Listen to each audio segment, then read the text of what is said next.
Hello everyone and welcome to this video. This is part 2 of the baking and exporting. I didn't know there would be a part 2 until I found some jittering in the wheels. Let's see it. I'll attach a camera to the body and then try scrubbing the playhead. So you can see there is some obvious jittering. I'll show you what is causing this.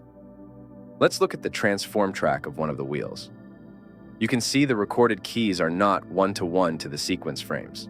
That's because our sequence was 24 frames per second, but the FPS of our game was different. To fix this, we have to limit the FPS of our game to match the FPS of our sequence. I'll open the take recorder again and add the actors I want to record. You can set the FPS of your sequence here. It is currently at 24 FPS. Any change here will change the FPS of your sequence. And then, to see the FPS of our game, I'll turn on the Show FPS toggle. This FPS is way more than the 24 FPS that our sequence was set to. To limit this to 24 FPS so the recorded keys are one-to-one with the sequence frames, I'll set a console command. Search for max FPS and set it to 24. Now this is limited to 24. If your level is heavy and your FPS can't even reach the 24, you need to switch to unlit mode to boost the FPS. Let's check the settings for the actors before recording. I've gone through these settings in the previous video, so check it out in case you don't know what these are all about. When I'm done, I'll play, record, and then press the P key, and then escape when I'm done. Let's hide the original meshes and open the recorded take. If I zoom in, you can see for each frame, there is a key.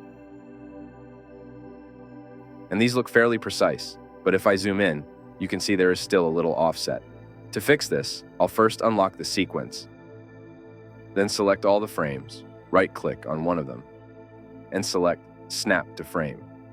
Now these keys are snapped to frames and are exactly on them.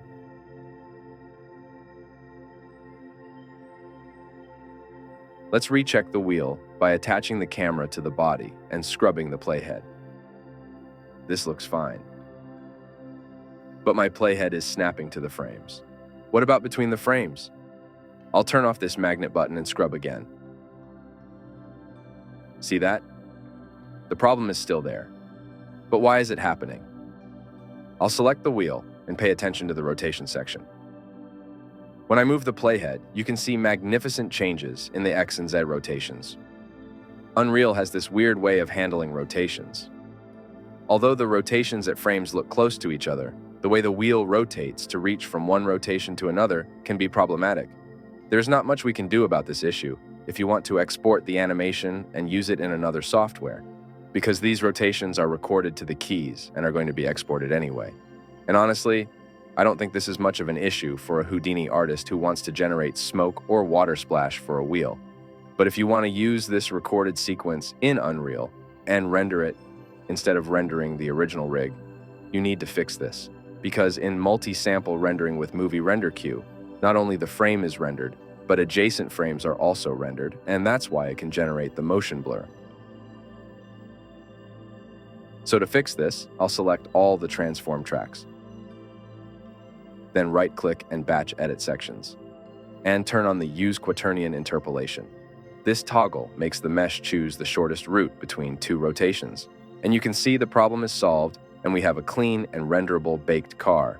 Now you can choose either to render the animated rig or the baked one and delete the rig and path. I hope this is helpful and see you soon.